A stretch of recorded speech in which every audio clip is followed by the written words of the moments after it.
Nuestros invitados de hoy se conocieron hace muchos años y ambos han estudiado a fondo diversos temas de desarrollo del país. Y en estos programas de la serie ¿Y tú cómo estás? Es en donde se han reencontrado. Ángel Verdugo es matemático, analista político, economista, escritor y periodista, líder de opinión y exdirigente político. Luis Rubio es autor y editor de más de 53 libros, presidente de México Evalúa y expresidente de Comexi. También es analista político y columnista del periódico Reforma. En este programa presentaremos el libro En sus marcas, México hacia 2024, cuyo autor es justamente Luis Rubio. En este nuevo libro, el autor analiza los problemas que enfrenta México y plasma posibles caminos de desarrollo a largo plazo. Como todos sabemos, la carrera hacia la presidencia de la República ha iniciado. Esta obra literaria presenta lo que todo ciudadano debe saber para afinar su voto, las claves para entender lo que está pasando, los escenarios que pueden sobrevenir, los problemas que de verdad enfrenta México y los mitos que conviene desechar. Hoy con nosotros, Ángel Verdugo y Luis Rubio. Muy buenos días, queridos amigos Luis Rubio y Ángel Verdugo. Me da mucho gusto saludarlos en este día y recibirlos en ¿Y tú cómo estás? En este programa tengo el propósito de presentar a nuestra audiencia el nuevo libro publicado justamente por Luis Rubio, denominado En sus marcas, México hacia el 2024. Qué mejor que sea el propio autor con quien podamos comentar el día de hoy. Por eso agradezco mucho la presencia de ambos. Y en esta ocasión he invitado a Ángel Verdugo para que en conjunto con Luis hagamos un repaso sobre esta obra literaria y sobre todo recomendar este libro ampliamente.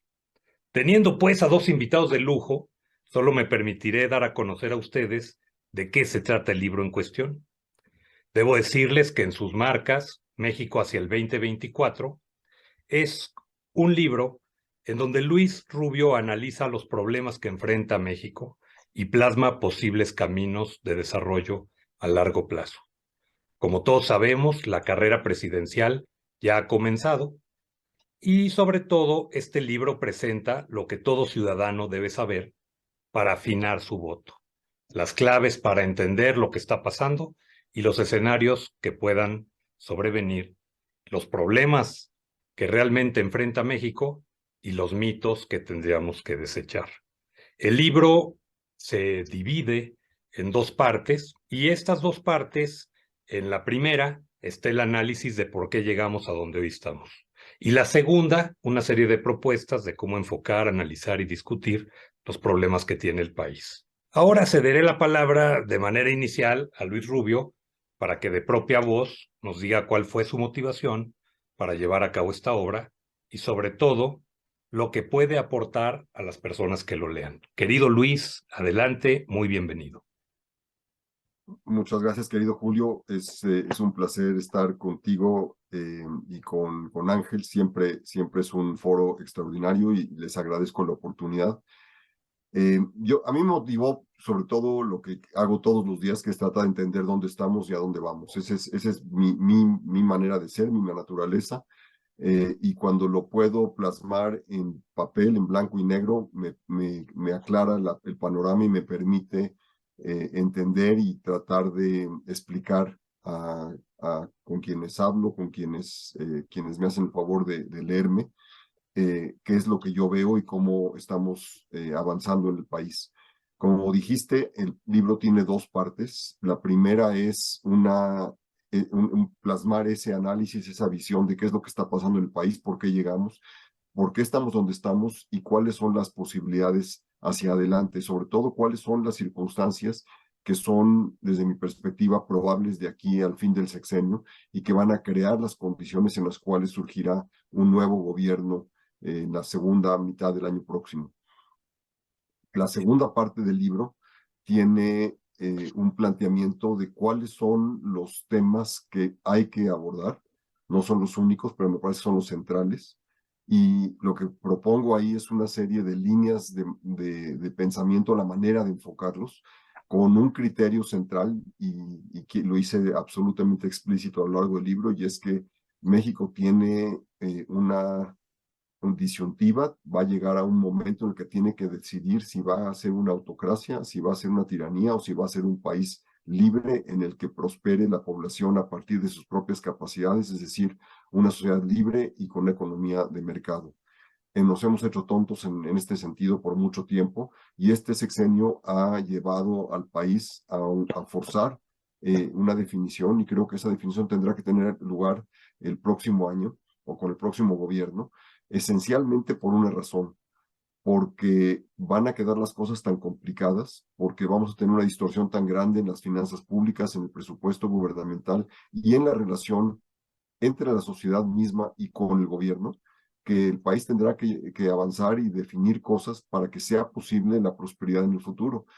Este gobierno lo que va a haberlo caracterizado como circunstancia fundamental y más evidente es la inercia, es el estancamiento, es el no haber avanzado, el no haber cambiado las cosas, lo cual al final puede ser el menor de los daños, pero al mismo tiempo va a dejar al país ante la necesidad, ante la urgencia de tomar definiciones muy fundamentales el próximo año.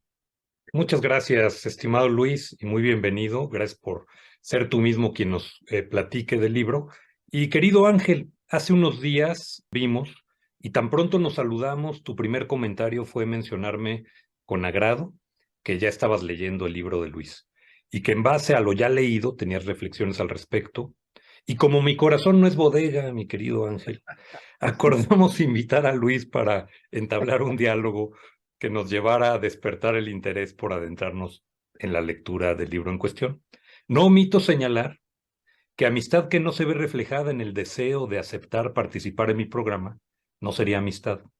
Así que, como tampoco omito decirles que ustedes dos elevan sustancialmente el número de vistas de mi canal, cosa que siempre agradezco. Dicho esto con toda sinceridad, mi querido Ángel, te escuchamos. Muy bien. Lo primero que debo decir es que prácticamente he leído y estudiado la obra completa de Luis. Yo lo conocí a él hace casi 4 años en Ciudad Obregón.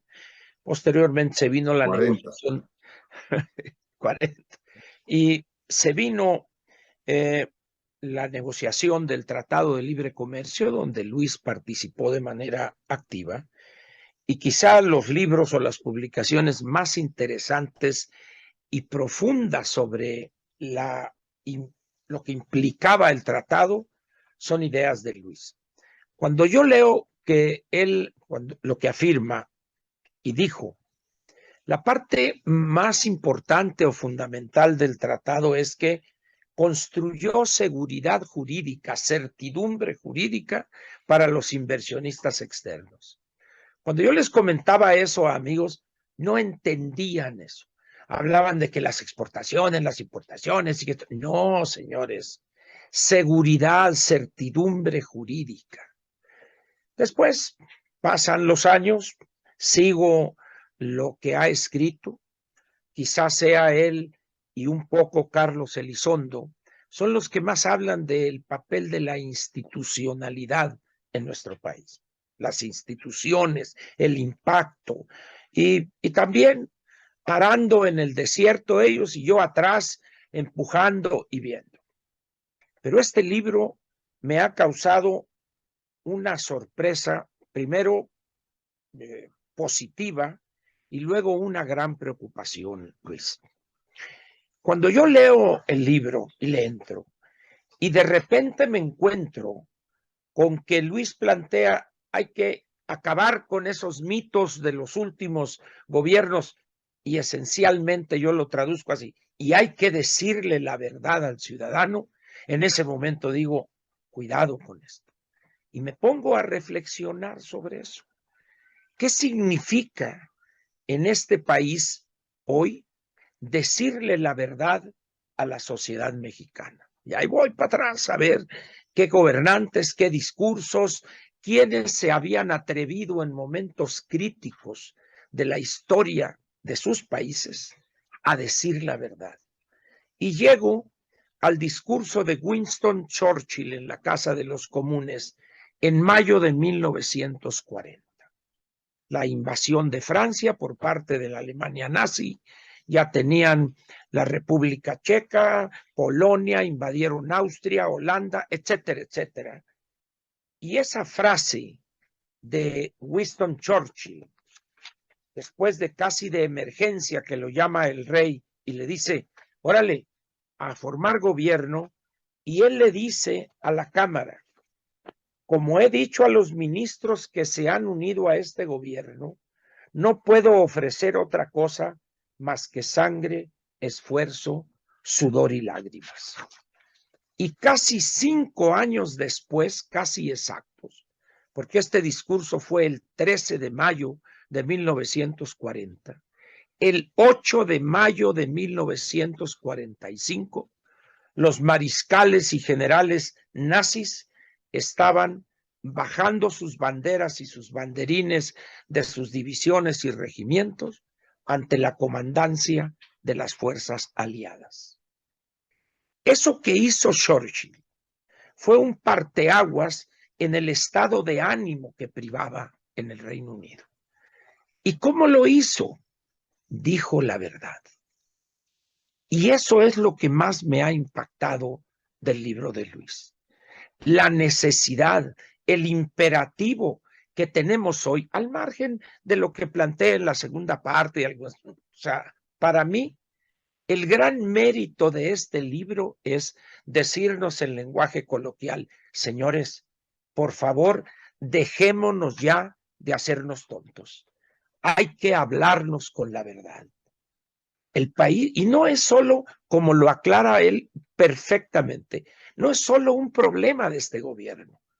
Venimos con 5 o 6 sexenios anteriores mintiéndonos unos a otros, prometiéndonos nirvanas inventados por mente calenturienta de redactores de discursos y que el gobernante en ciernes o candidato en búsqueda de la victoria acepta ciegamente. Y son mentiras, compromisos incumplibles, uno y otro y otro y otro.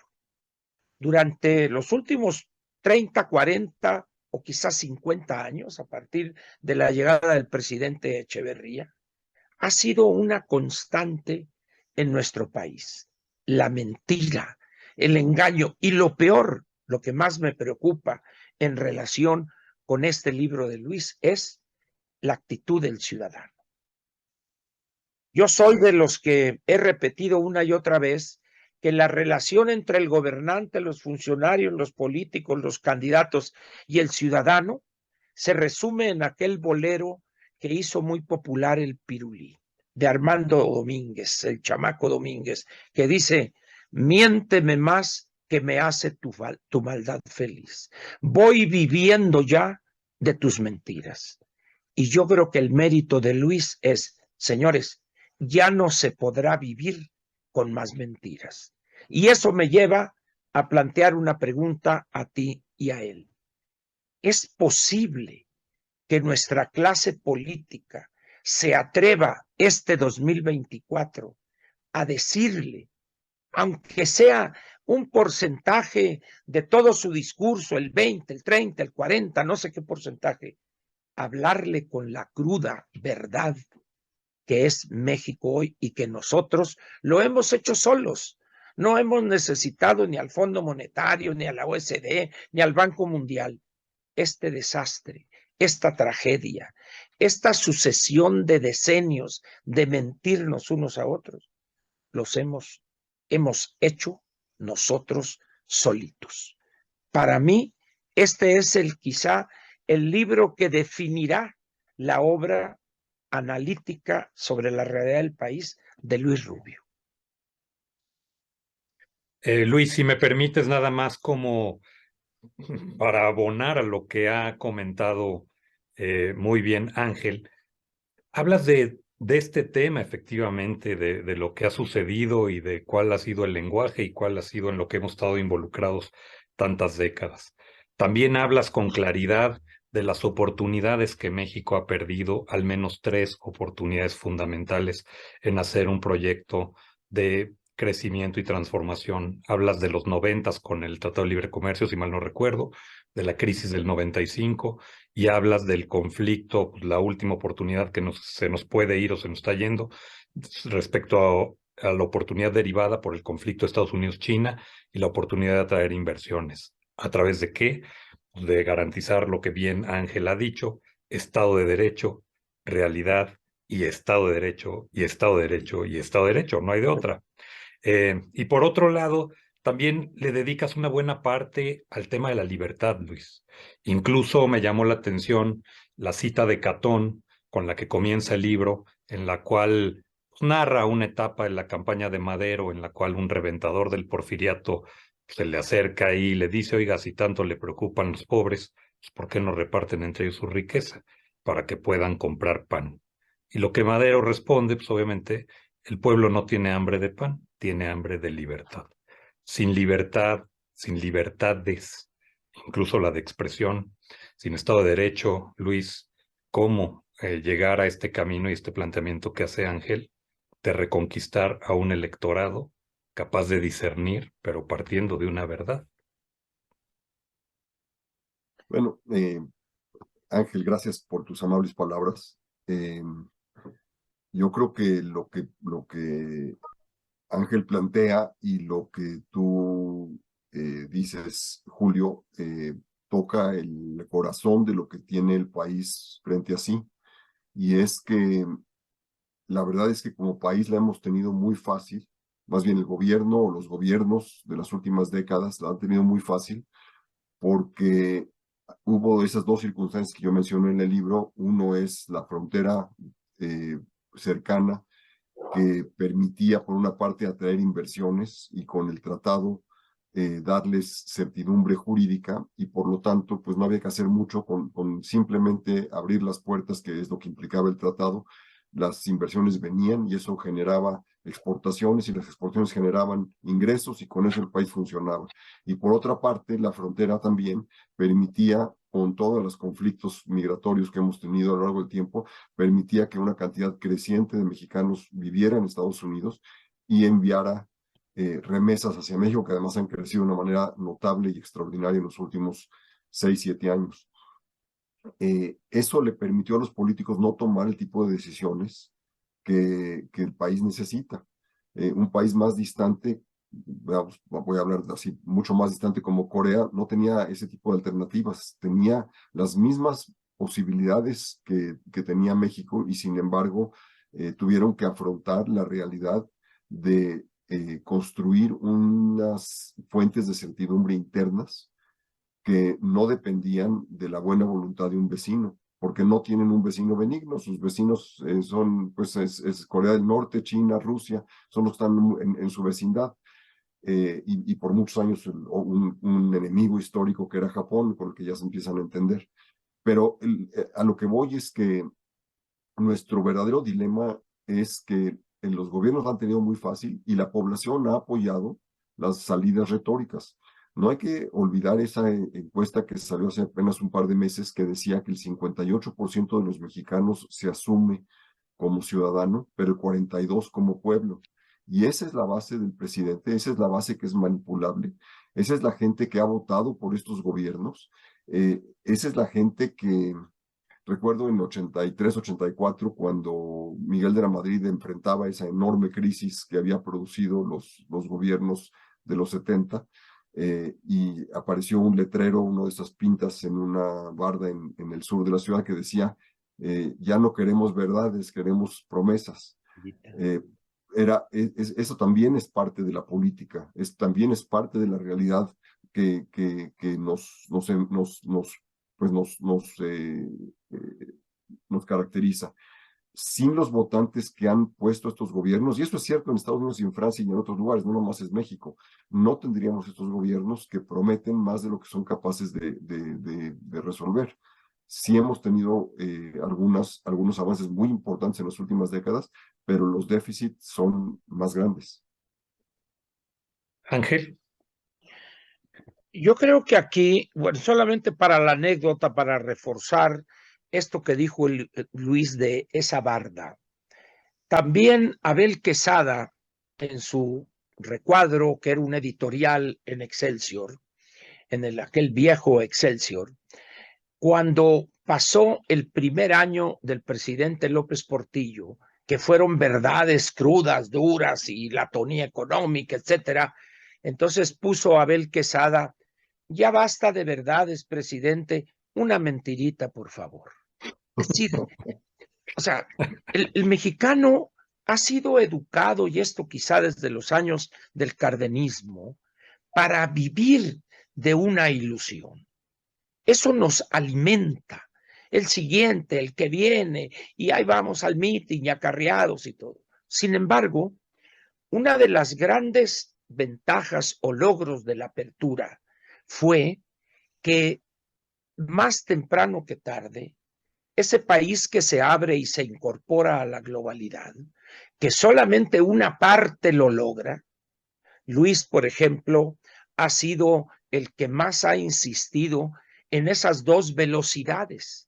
Macario Esquetino lo divide el paralelo 20, dice, y de ahí para arriba tal, y de ahí para abajo el medioevo, ¿verdad? Es decir, y es cierto eso, pero no hemos hecho ni los partidos políticos, ni sus dirigencias, ni los académicos, ni el gobierno, un trabajo serio de por qué es eso.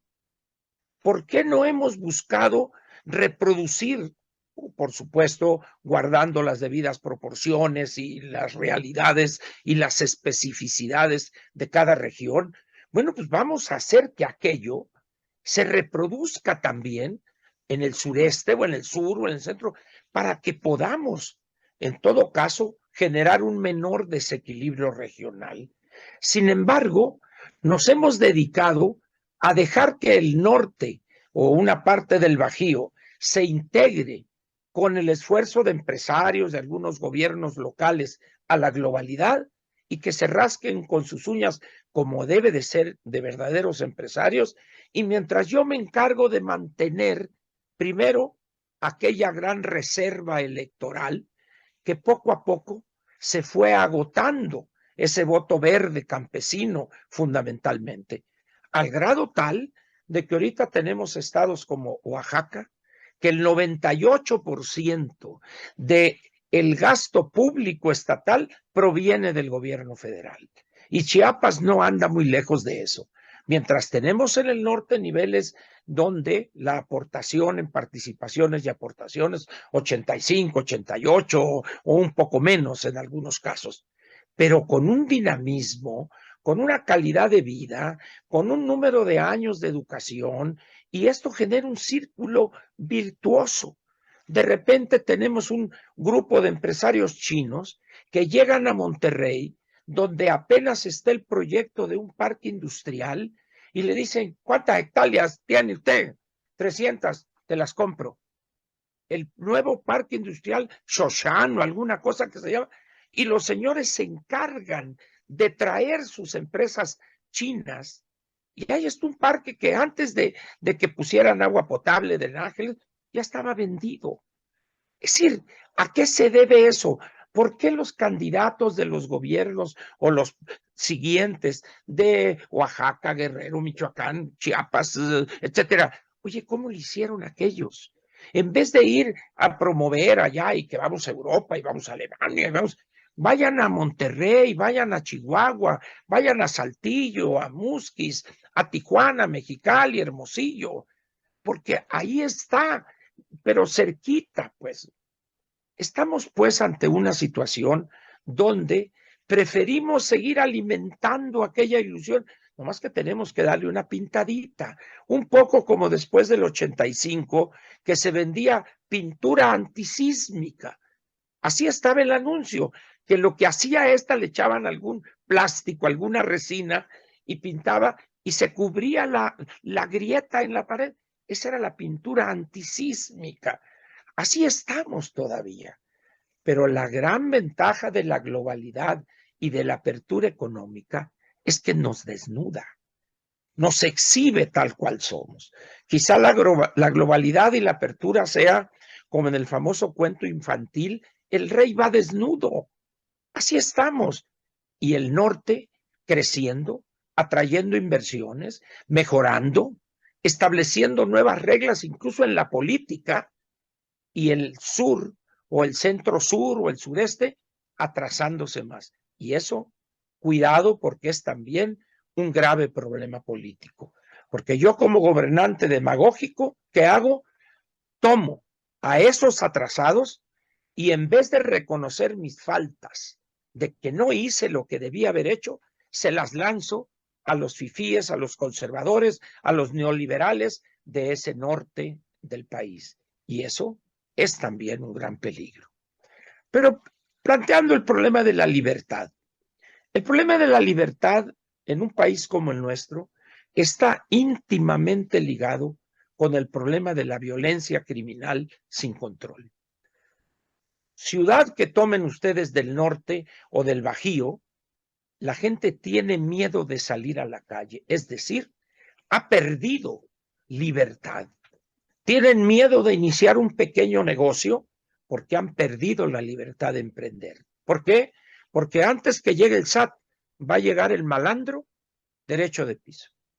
Es decir, y esto a ciencia y paciencia de este gobierno, quizás sea el más, vamos a decir, el que más ha hablado de esto, abrazos no balazos, y la esposa del presidente con librazos, porque el que lee dice no asesina. Que le pregunten a Stalin, a Mao Zedong, al Che Guevara y a personajes así que eran lectores compulsivos, pero también asesinos compulsivos. Este país, repito, está en una especie de parteaguas y quizá si hay mérito alguno que Ángel Verdugo le reconocería al presidente, es que en escasos 2 años, 3 años, nos hizo que nos viéramos al espejo. Eso es un mérito. Lo que no sé es si al vernos al espejo y ver lo que somos, vamos a dar el siguiente paso. Ahí es donde entra mi temor. Y antes de irme yo a las partes específicas de libertad, democracia, Estado de Derecho, yo me pregunto, incluso lo planteé en la mañanera de hoy, ¿habrá algún candidato a la presidencia de la República o un candidato a gobernatura de las 9 que va a decirle en un mitin a la gente la realidad de cómo está México? Les va a decir que no alcanzan los recursos, que como dijo Luis, las finanzas públicas van a quedar en un estado de desastre, de damnificada las finanzas públicas. El problema del sistema público de educación y de salud está en los puros huesos. Bueno, hoy mismo, ante el anuncio del presidente del 8.2 retroactivo, tienen ustedes a cientos de delincuentes de la CENTE entrando a Palacio Nacional a fuerza, entrando a Palacio Nacional y dice, bueno, ¿qué clase de país somos? ¿Qué país somos para estar permitiendo esa situación? Es decir, donde rasque uno sale pus. Y eso nos obliga a tener que ver ese problema. ¿De qué sirve que yo esté leyendo un documento que elabora uno de estos grupos ciudadanos que se llama Que nadie se quede atrás? 118 cuartillas, donde viene que el ambiente, que los grupos LGTB, Y y Z, etcétera, pero no hablan del problema central, la criminalidad que campea sin control en el país.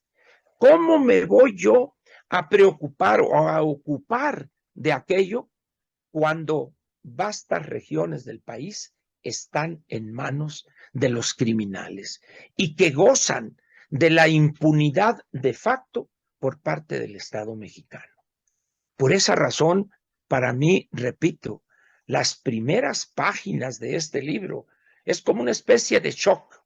Cuidado, hay que hablar con la verdad, porque si la campaña del 24, como dice Luis, México hacia el 2024, si en esa campaña no nos despojamos de aquella afición o de aquella inclinación a mentir, a establecer compromisos incumplibles, y no decimos la verdad o la parte más dura de la verdad, ¿quién sabe qué va a pasar con este país?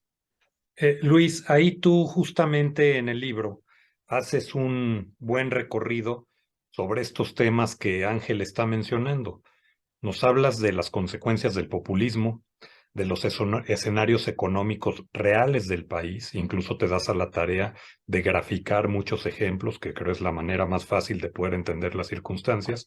Hablas de los temas sustantivos en torno a la pobreza, hablas de desigualdad, hablas de los temas de inseguridad, de autocracia, pero también hablas de este México y el camino con las potencias mundiales, o sea, también un México que, como bien dice Ángel, no nada más es cómo nos vemos nosotros, cómo nos está viendo el mundo y dónde están esas oportunidades para salir adelante. ¿Qué nos puedes decir al respecto, Luis? Yo creo que la tragedia del gobierno actual no es solo todo lo que coincido con Ángel que acaba de decir, eh, que ha dejado de hacer, sino que pretendió que la mejor manera de resolver los problemas del país era rezagándonos, era irnos para atrás o tratar de avanzar, disminuir la desigualdad a través de igualándolos hacia abajo. Es decir, en vez de encarar los problemas y de resolver las causas de esas cosas que con todo detalle y con toda elocuencia describía Ángel sobre por qué no funciona el sur y por qué tienen que ver cómo está pasando, qué está pasando en el norte, yo creo que hay problemas estructurales en el sur que tienen que ver esencialmente con cacicazgos políticos, que es justamente la chamba política que un gobierno como el de López Obrador podía haber enfrentado, que los gobiernos anteriores no tenían capacidad porque necesitaban esas bases, él no las necesitaba, él podía haberlas enfrentado, y al promover de facto la igualación hacia abajo, lo que estamos haciendo es impidiendo que el país prospere. Entonces, todo depende de personas en lo individual, de empresarios en lo individual, de personas profesionistas y demás que se dedican a tratar de hacer su trabajo en condiciones extraordinariamente difíciles, precisamente por lo que describía al final de su intervención, de su última intervención, Ángel, que es el tema de la inseguridad. El país tenía el imperativo de enfrentar la falta de justicia, la falta de seguridad desde los años 90. Ese era el paso inevitable, necesario ante el debilitamiento que era consecuencia inexorable de la apertura de la economía. Una vez que el gobierno cede el control de los factores, de las variables económicas fundamentales, cede el control de las fronteras en el sentido de que ya no se requieren permisos de importación y de exportación o de inversión, en ese momento el tiempo estaba contado para la capacidad de controlar desde el gobierno federal el funcionamiento cotidiano del país. En vez de enfrentar esto y crear instituciones locales o fortalecer instituciones locales de justicia, de policía, de seguridad, lo que acabó haciendo fue cediéndole el territorio a los narcotraficantes.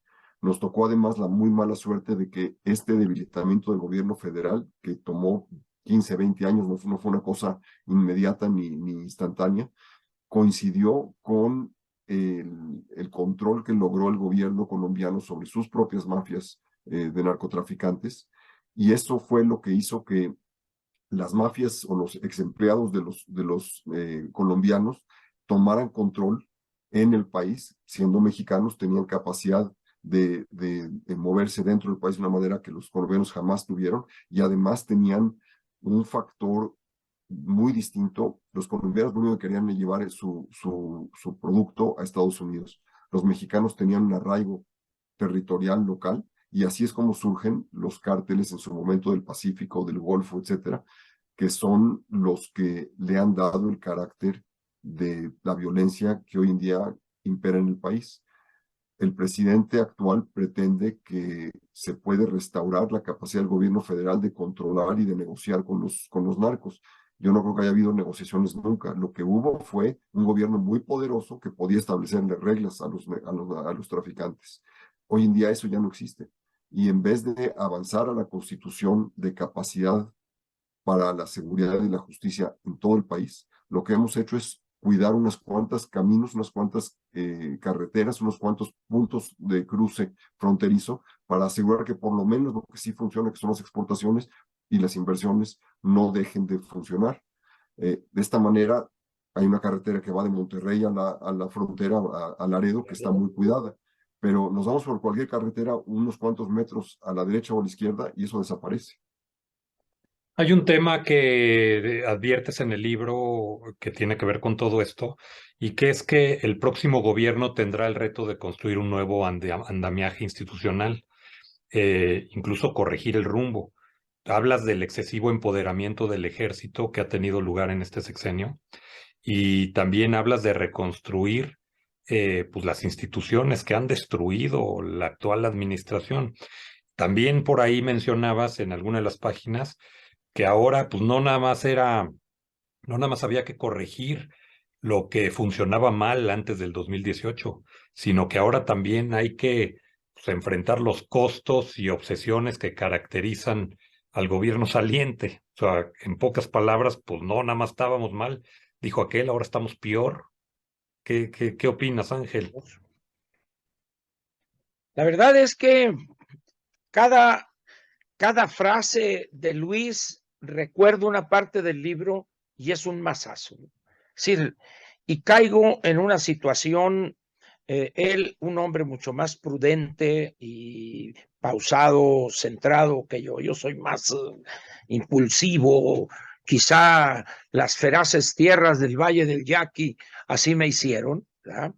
Pero, pero trato de ver alguna posible salida.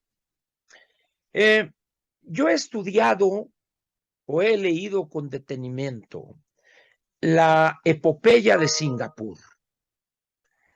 Desde antes, o quizá a raíz de aquella famosa frase de Deng Xiaoping, no importa el color del gato con tal de que case ratones. Y es una cosa muy curiosa para ese país de los años fines de los 70, principios de los años 80, cuando Deng Xiaoping rompe en la práctica con la liturgia del pensamiento Mao Zedong y toma y pone en el timón el pensamiento de Lee Kuan Yew. Y de ahí surge eso. Lo tenía como su mentor en la práctica.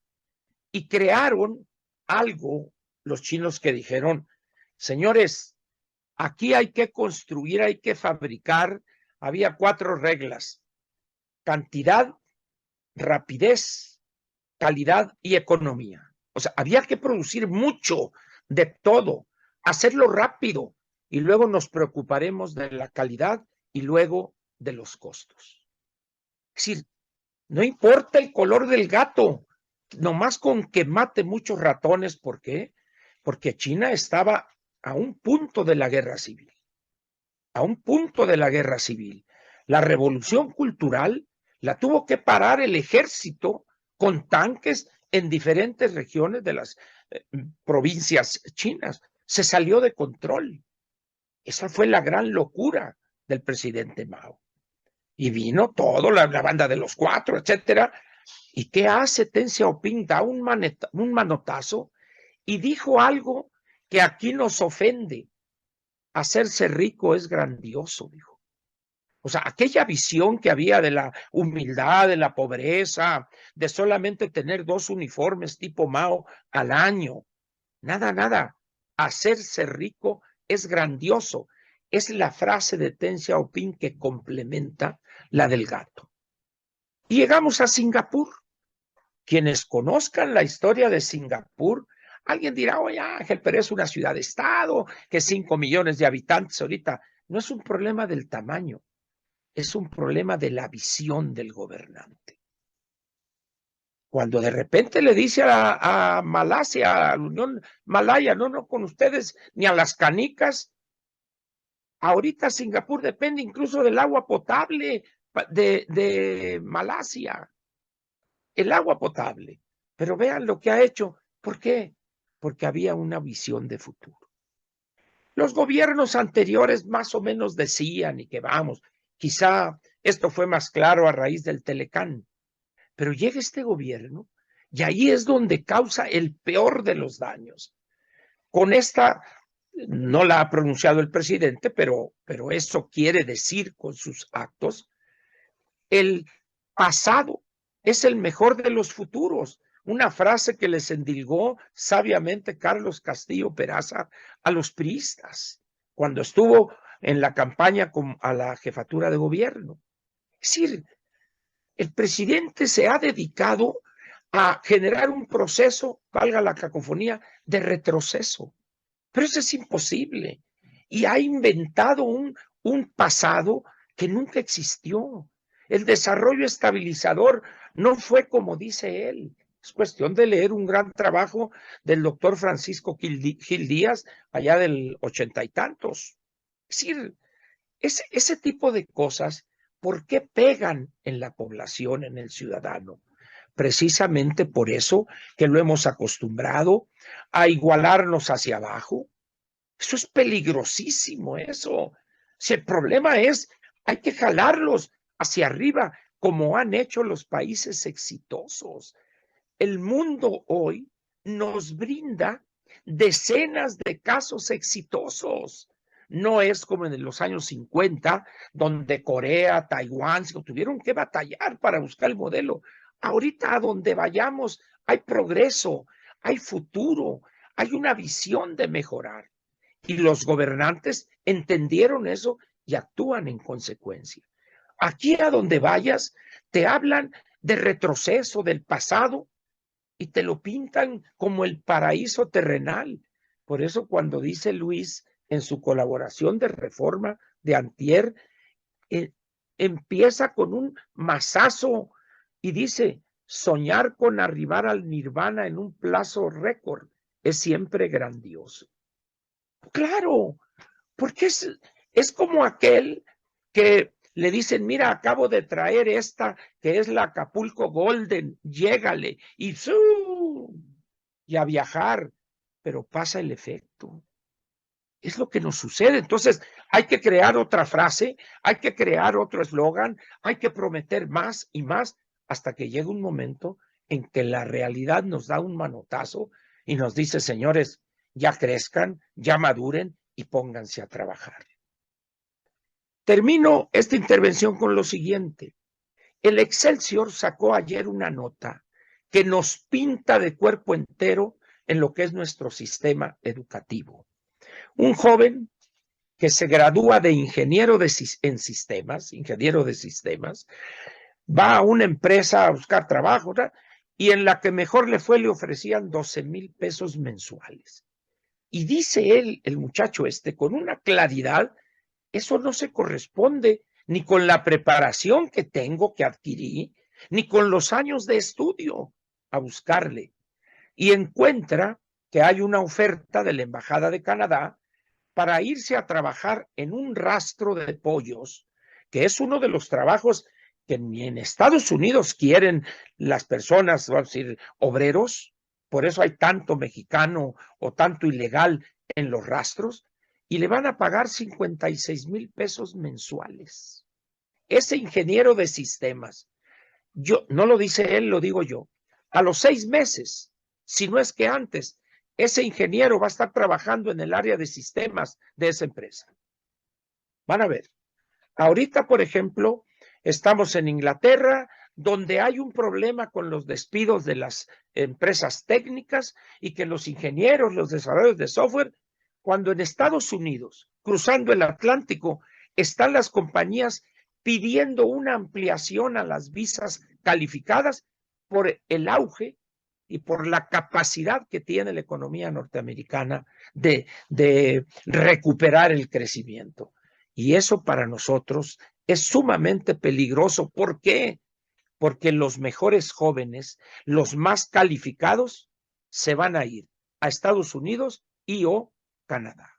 Justamente en el libro, Ángel, en el libro que escribe Luis, estimado Ángel, habla de cómo esta administración eliminó toda la capacidad técnica con la que contaba el gobierno, propiciando la fuga de cerebros, cancelando los proyectos de investigación y becas de alumnos que estudiaban justamente en el extranjero. Bueno, no nada más con eso, persiguió penalmente con acusaciones a científicos.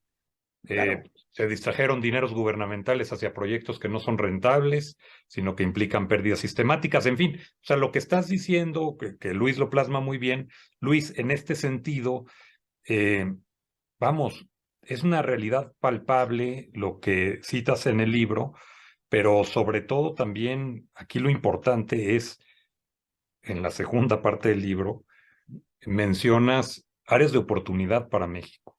No, no sin advertir el grado de dificultad, porque apelas a la verdad. Sería iluso pensar que el que llegue en el nuevo gobierno, sea quien sea y venga de donde venga, pues ni las promesas ni las mentiras le van a alcanzar. La verdad es que la situación y el reto de la nueva administración y la nueva gestión van a ser por demás épicas. Por supuesto que hay salidas, por supuesto que tenemos a dónde caminar.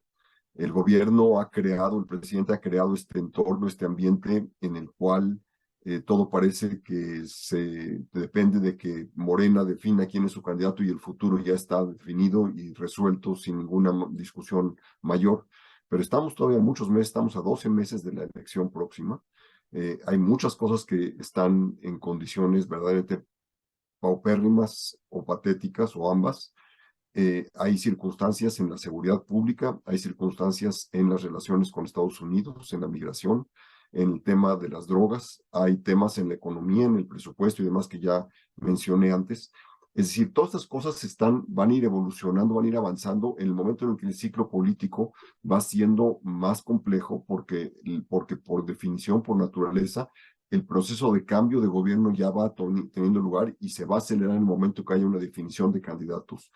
Todo eso va a chocar con el ambiente que ha creado el presidente, que es, como tú describías, Julio, antes, eh, que ha ido destruyendo una serie de cosas y ahora no va a haber remedio más que enfrentarlas.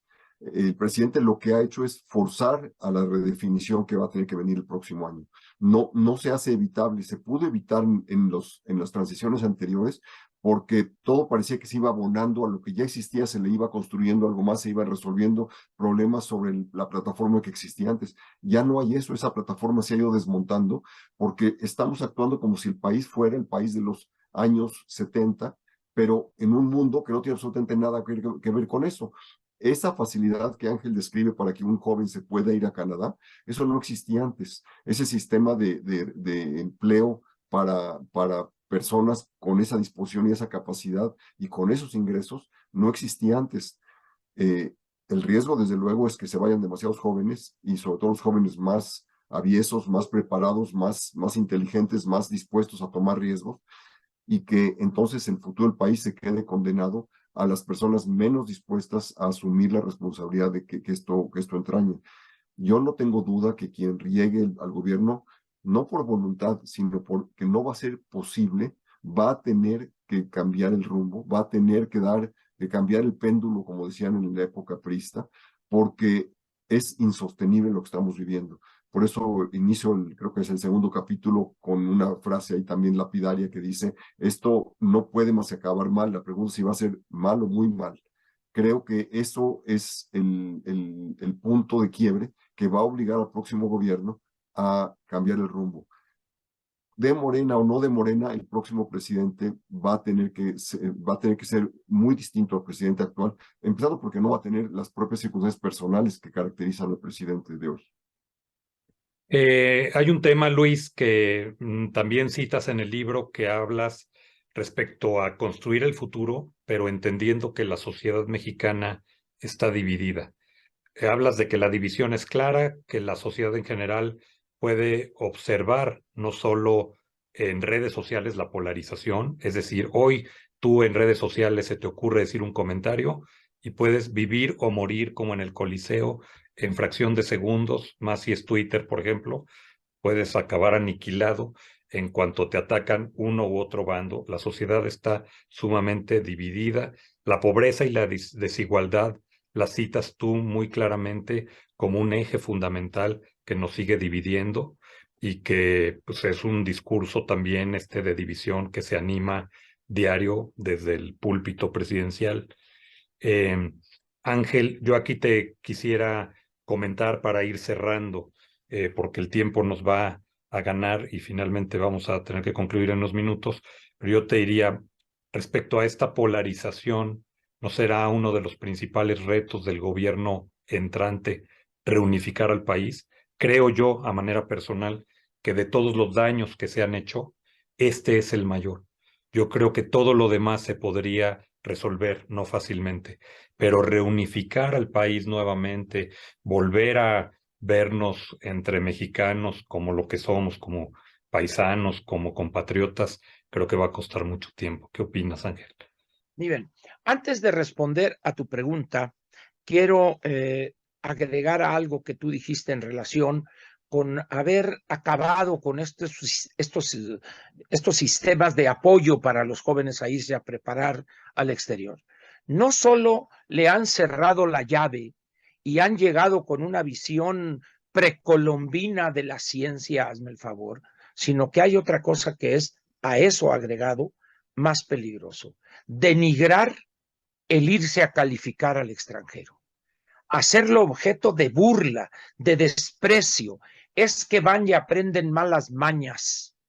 Dices, ¿pero dónde, señor? Pero si vea, usted está rodeado de puros malos mañosos, empezando por el secretario de Hacienda. Es decir, el peligro es denigrar eso, porque él es una persona incapaz de hablar otro idioma, estar informado, pero ahora resulta que se ha generado una animadversión a lo externo, cuando lo que nos tiene más o menos parados como país es haber roto con aquel crecimiento hacia adentro y ver hacia afuera. Bueno, vayamos a la rijosidad. Hay una vía muy sencilla para resolver eso que planteas. La primera tarea que tendría que hacer el próximo presidente es enfrentar al crimen organizado con la fuerza del Estado y con la ley en la mano y regresar en el menor tiempo posible la confianza y la seguridad, o la seguridad pública como bien público por excelencia. Una vez que logremos eso, casi por arte de magia, va este país a unirse otra vez. ¿Por qué? Porque si hay algo que ha dividido a este país, es que la protección que tienen los pudientes, vamos a decir, sectores de nivel medio alto para arriba, los otros, la inmensa mayoría de mexicanos, lo ven y dicen, pues claro, ¿qué se van a preocupar ellos cuando de repente les echan un carro escolta, una patrulla adelante, otra atrás, y en el medio va el hombre con su camioneta blindada? Eso se ve hoy en todo el país. ¿Quieres resolver eso? Acaba con la necesidad de eso. ¿Se puede? Por supuesto que se puede. Por supuesto que se puede. Este no es el foro ni es el momento, pero en la medida en que nosotros no regresemos con la acción del gobierno o del Estado, regresar esa confianza, regresar esa seguridad que hoy en vastas regiones del país es inexistente. Como dijo Luis, sales 10, 15 metros de la autopista principal y en ese momento te pones a temblar. En ese momento, la gente no quiere detenerse en las carreteras. Por eso es común, a ver, hagan del baño porque no paramos hasta Nogales. Y vámonos. Oye, que me anda, aguántate, porque no nos podemos parar. Es decir, Sonora tiene rectas entre Guaymas y Hermosillo de 35 kilómetros. Una recta donde no hay nada más que cachorras o lagartijas, como dicen aquí, y ocotillos, aguaros, y no hay nada. Entonces la gente no quiere pararse porque es territorio malandro, pues. Es decir, eso es lo que ha contribuido a que fácilmente yo, gobernante, les diga a los jodidos, es que estos fifíes, conservadores, que los desprecian, y en vez de decir, oye, vamos a resolver lo que divide, no aumentar lo que divide.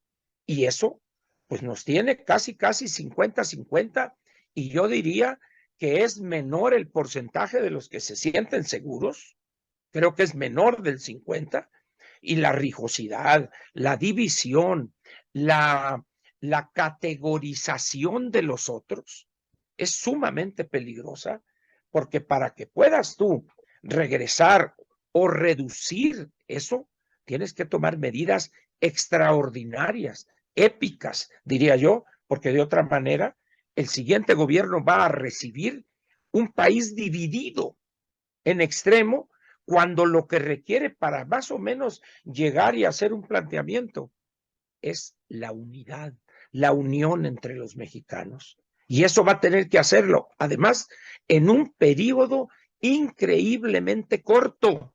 La realidad no le va a dar 2, 3 años, quizá le dé 3 meses y quizá me esté yendo muy lejos.